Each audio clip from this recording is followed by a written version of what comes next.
ಪಾದಗಳಿಗೆ ವಂದಿಸಿ ಈ ಹೊತ್ತಿನಲ್ಲಿ ಬಂದಂತಹ ವೀರರನ್ನು ದೆಸೆಗಡಿಸಿ ಬರುತ್ತೇನಮ್ಮ, ಧರ್ಮ ಸಂಸ್ಥಾಪನೆ ಮಾಡುತ್ತೇನಮ್ಮ ಎಂಬಂತಹ ಸಂತೋಷದ ಮಾತುಗಳನ್ನು ಕೇಳುವಾಗ ಮನಸ್ಸಿಗೆ ಹಿತಕರವಾದರೂ ಕೂಡ ಕಳುಹಿಸಿಕೊಡುವಲ್ಲಿ ನಾನು ಯೋಚನೆ ಮಾಡಿಕೊಳ್ಳಬೇಡವೆ. ನೀನು ಸಣ್ಣ ಬಾಲಕಿ, ನಿನಗೆ 9 ವರ್ಷ. ನನ್ನ 4ನೇ ಕಣ್ಣಿನಂತಿರುವಂತಹ ಚಿನ್ನದ ರನ್ನದ ಗೊಂಬೆಯಂತಿರುವಂತಹ ಮುದ್ದು ಮಗಳು ನೀನು. ಕಂದ, ನಿನಗಿಂತ ಪೂರ್ವದಲ್ಲಿ ಸೃಷ್ಟಿಯಾದವರು ಅದೆಷ್ಟೋ ನಿನ್ನ ಸಹೋದರಿಯರಿದ್ದಾರೆ. ಎಲ್ಲರೂ ಸಂಗ್ರಾಮಕ್ಕಾಗಿ ಅಣಿಯಾಗಿ ಹೋದವರಿದ್ದಾರೆ. ಆದರೆ ಶತ್ರುಬಾಹುವಲ್ಲಿ ಹೋರಾಟ ಮಾಡುವುದಕ್ಕೆ ಯಾರಿಂದಲೂ ಅಸಾಧ್ಯವಾಗಿ ಹೋಗಿದೆ. ಅಂತದ್ರಲ್ಲಿ ಯುದ್ಧ ಮಾಡಬೇಕು ಎಂದಿದ್ರೆ ಒಂದು 15 ವರ್ಷ ಅಥವಾ ಒಂದು 26 ವರ್ಷ ತುಂಬಿ ಬರಬೇಕು ಮಗಳೇ. ಅದು ಬಿಟ್ಟು 9 ವರ್ಷದಲ್ಲಿ ಈ ಬಾಲಿಶತನದಲ್ಲಿ ಬೆಟ್ಟದಂತಹ ಕನಸನ್ನು ಕಂಡಿರುವೆಯಲ್ಲ. ಪುಟ್ಟ ಪುಟ್ಟ ಹೆಜ್ಜೆ ನೀಡುತ್ತಾ ಆ ಕಿಲಕಿಲನೆ ನಗುತ್ತಾ ಮುದ್ದಾದಂತಹ ಮಾತುಗಳನ್ನಾಡುತ್ತಾ ಇದ್ದವಳು ನೀನು. ಎಲ್ಲರಿಗಿಂತಲೂ ಅಪರಿಮಿತವಾದಂತಹ ವಿಶೇಷವಾದಂತಹ ಪ್ರೀತಿ ವಾತ್ಸಲ್ಯವನ್ನು ತೋರಿಸಿಕೊಂಡು ಬಂದ ಮಗಳೇ ನಿನ್ನಲ್ಲಿ. ರಣಭೂಮಿಗೆ ಹೋಗಬೇಕು ಎಂದಿದ್ರೆ ಯುದ್ಧದ ಚಾಕಚಕ್ಯತೆಯನ್ನು ಹೊಂದಿಕೊಂಡವರೇ ಆಗಿರಬೇಕು. ಅದೆಲ್ಲ ನಿನ್ನಲ್ಲಿರುವುದಕ್ಕೆ ಸಾಧ್ಯವೇ ಇಲ್ಲ. ಭುಜದಲ್ಲಿ ಸಾಮರ್ಥ್ಯ ಎಂಬುದು ಬೇಕು, ನಿನ್ನಲ್ಲಿ ಬರುವುದಕ್ಕೆ ಸಾಧ್ಯವಿಲ್ಲ ಮಗಳೇ. ಆದ್ದರಿಂದ ಹೇಳುತ್ತಾ ಇದ್ದೇನೆ, ಸಂಗ್ರಾಮದ ಹಂಬಲ ಯಾಕೆ ಮಗಳೇ, ಇದನ್ನು ಬಿಟ್ಟು ಬಿಡು, ಮಕ್ಕಳ ಜೊತೆಯಲ್ಲಿ ಆಟ ಮಾಡ್ತಾ ಇರಮ್ಮ.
ಯುದ್ಧಕ್ಕೆ ಹೋಗ್ತೇನೆ ಎನ್ನುವಂತ ಉತ್ಸಾಹದಿಂದ ಹೊರಗೆ ನಾನು ಸಣ್ಣವಳು ಎಂಬುದಾಗಿ ಹೇಳ್ತಾ ಇದ್ದೇನೆ.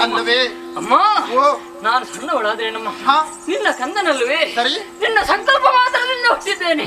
ಹುಟ್ಟುತ್ತಲೇ ಶಸ್ತ್ರಶಾಸ್ತ್ರ ಎಲ್ಲಾ ವಿದ್ಯೆಗಳನ್ನು ನಾನು ಕಲಿತವರೇ ಇದ್ದೇನೆ. ಅಮ್ಮ ಮಾತ್ರವಲ್ಲ, ಸಣ್ಣದಾದಂತ ಕಿಡಿಯೊಂದು ಘೋರವಾದ ಕಾಂತಾರವನ್ನು ಸುಟ್ಟು ಉರುಹುವಂತೆ ನೀನು ಕಳುಹಿಕೊಟ್ಟೆ ಅಂತ ಆದ್ರೆ ಆ ದಾನವ ಕಾನನವನ್ನು ಹೊಕ್ಕು ಅವನ ಸೇನೆಯನ್ನು ನಾಶ ಮಾಡಿ ಚತುರ್ಬಾಹುವನ್ನು ಕೊಂದು ಜಯಸಿರಿಯನ್ನು ನಾನು ನಿನಗೆ ಒದಗಿಸಿಕೊಡ್ತೇನಮ್ಮ. ಚಲವೇ ಮಗಳೇ? ಹೌದಮ್ಮ. ಚಲವ ಬಿಡದಿರೆ ಮಗಳ ಮುದ್ದಿಗೆ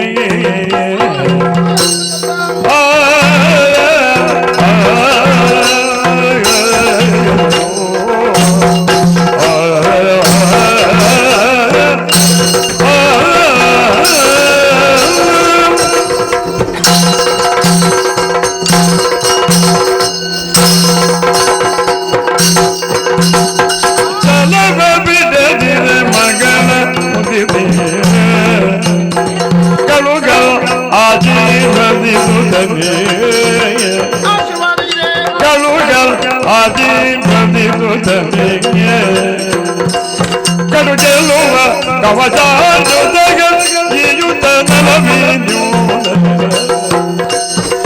ಗೆಲ್ಲುವ ಕವಚ ಈ ಯುದ್ಧ ನಲವಿನಿಂದ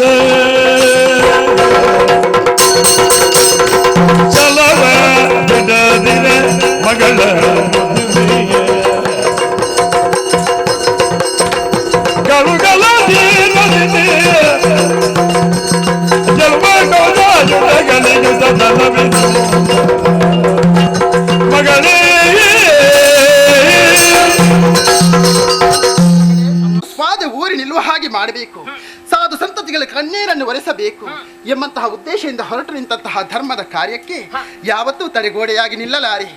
ಆದರೆ ಯುದ್ಧ ಕ್ಷೇತ್ರಕ್ಕೆ ಹೋಗುವಂತಹ ಸಂದರ್ಭ ಹೀಗೆ ಹೋಗುವುದಲ್ಲ, ಬರಿದಾದಂತಹ ಹಸ್ತದಿಂದ ಹೋಗುವುದು ಸಮಂಜಸವಲ್ಲ. ಆದ್ದರಿಂದ ನಿನಗೆ ಬೇಕಾದಂತಹ ಸಕಲ ಸಿದ್ಧತೆಗಳೊಂದಿಗೆ ಎದೆಗೆ ರಕ್ಷಾ ಕವಚವು, ಬತ್ತಳಿಕೆಯು, ಆ ಬತ್ತಳಿಕೆಯಲ್ಲಿ ಬೇಕಾದಷ್ಟು ಬಾಣಗಳನ್ನು ತುಂಬಿಸಿಕೊಂಡು ಶಸ್ತ್ರಾಸ್ತ್ರಧಾರಿಯಾಗಿ ನೀನು ಹೋಗಬೇಕಾಗಿದೆ.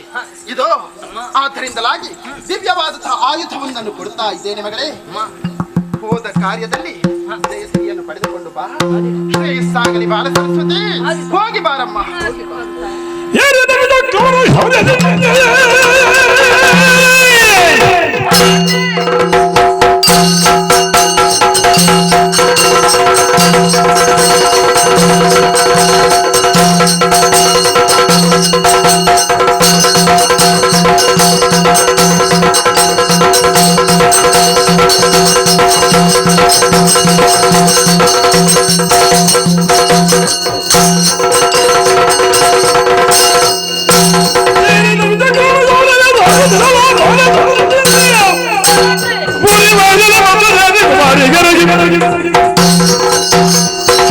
ಆಶೀರ್ವಾದವನ್ನು ಪಡೆದಾಗಿದೆ.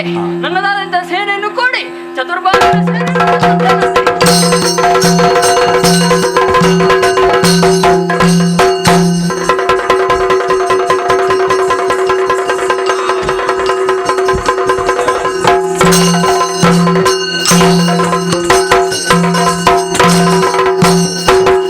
ಎಳೆಯ ಕುವರಿಯ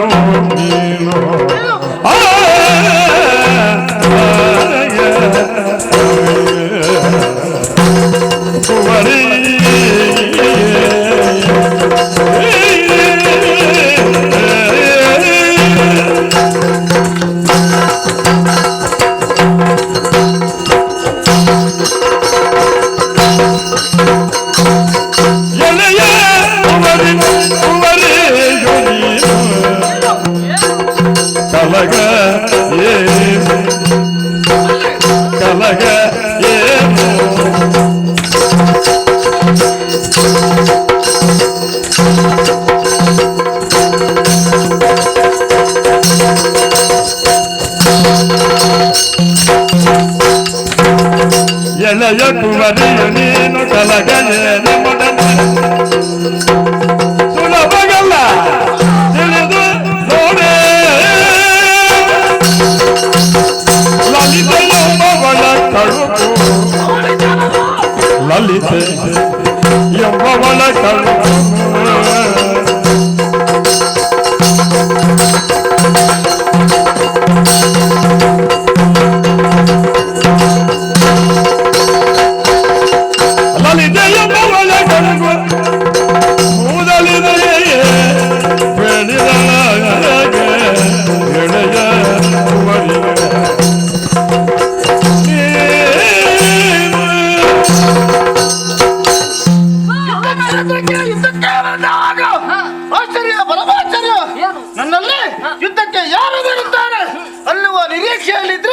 ನನ್ನ ಕಣ್ಣ ಮುಂದೆ ಒಂದು ನಿಂತದ್ದು ಒಬ್ಬಳಾಕೆ ಎಳೆಯಾಗುವರಿಯು ನೋಡಿದಾಗ ಎಲ್ಲಿಗೂ ಆಟಕ್ಕೆ ಹೋಗುವಂತಹ ಹುಡುಗಿ ದಾರಿ ತಪ್ಪಿ ಬಂದು ಇಲ್ಲಿ ನಿಂತಳು ಅನ್ನುವ ಹಾಗೆ ಭಾಸವಾಗುತ್ತಾರೆ.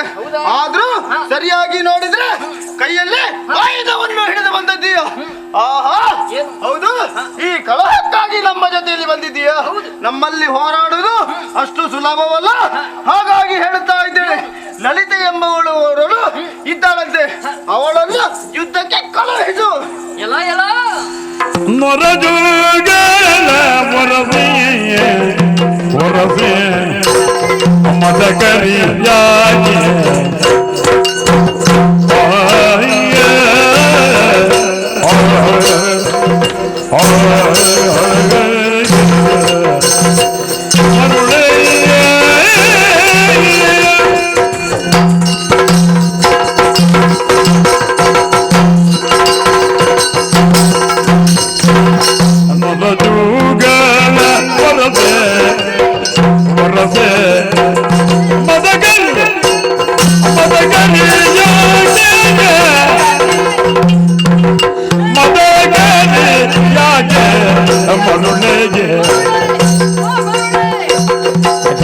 ಬರದು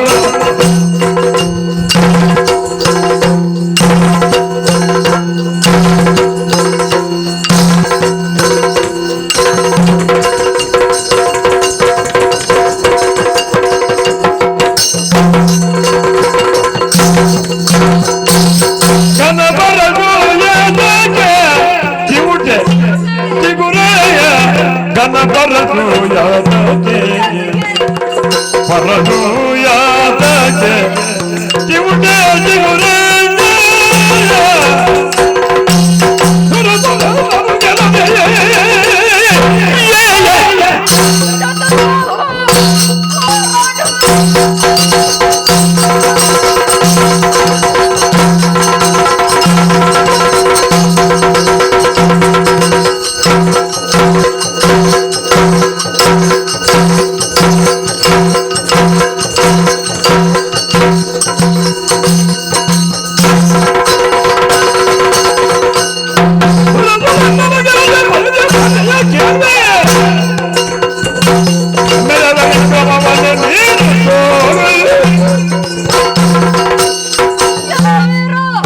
ನೀನು ಯುದ್ಧಕ್ಕಾಗಿ ಬಂದವ.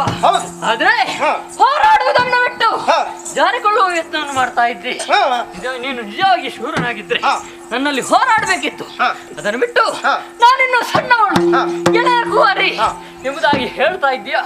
ಮಾತೆ ಲಲಿತೆ ನಿನ್ನಲ್ಲಿ ಯುದ್ಧಕ್ಕೆ ಬರಬೇಕೆ? ಹೆದರಿ ಹೇಳಿದ್ದಲ್ಲ. ಮತ್ತೆ ಸಣ್ಣವಳು ನೀನು, ನನಗೆ ಯುದ್ಧ ಬೇಡ.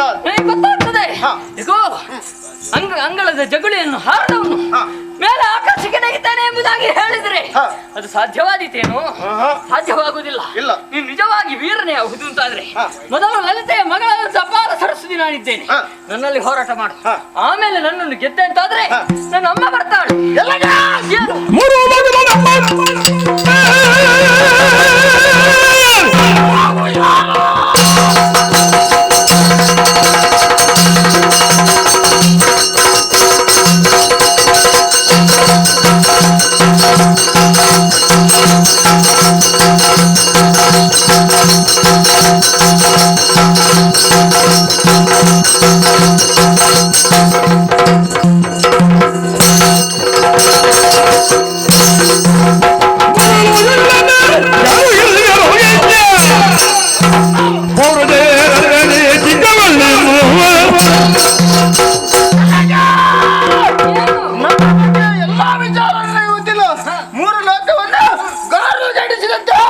ನಮ್ಮಪ್ಪ ಅವರ ಪರಾಕ್ರಮದ ಬಗ್ಗೆ ಏನೂ ಗೊತ್ತಿಲ್ಲ ನಿನಗೆ.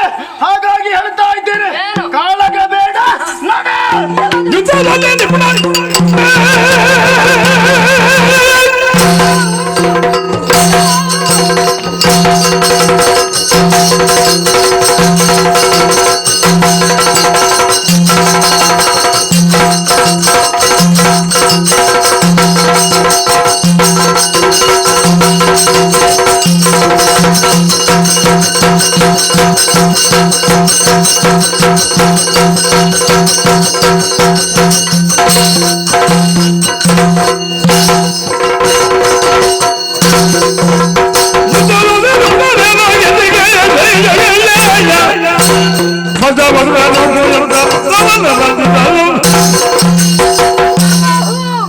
ನಾನು ಸಣ್ಣವಳಿರಬಹುದು, ಆದರೆ ನಾನು ಪ್ರಯೋಗಿಸುವಂತ ಈ ಬಾಣದಲ್ಲಿ ಸಣ್ಣತನ ಎನ್ನುವುದಿಲ್ಲ. ಎದುರಾಳಿಯೇ ಇದನ್ನು ಸೇರಿ ರಕ್ತವನ್ನು ಸರಿಸಬಹುದು. ಹಾಗಾಗಿ ಎಚ್ಚರಿಸ್ತಾ ಇದ್ದೇನೆ. ನಿನಗೆ ಬದುಕಬೇಕು ಎನ್ನುವ ಆಶೆ ಇದ್ರೆ ಇದ ಪ್ರಯೋಗಿಸಬಾರದು.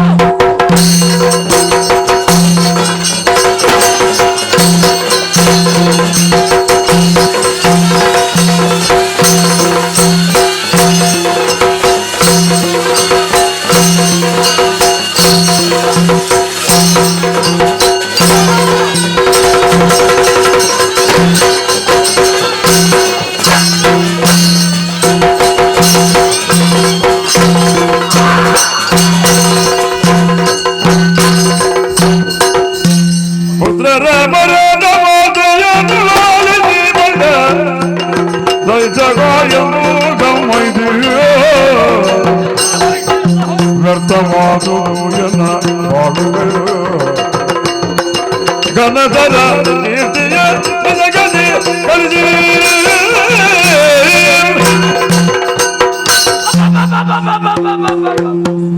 ಎಂತಹ ಕರ್ಣಘಾತಕವಾದಂತಹ ವಾರ್ತೆಯನ್ನು ಕೇಳಿದೆ.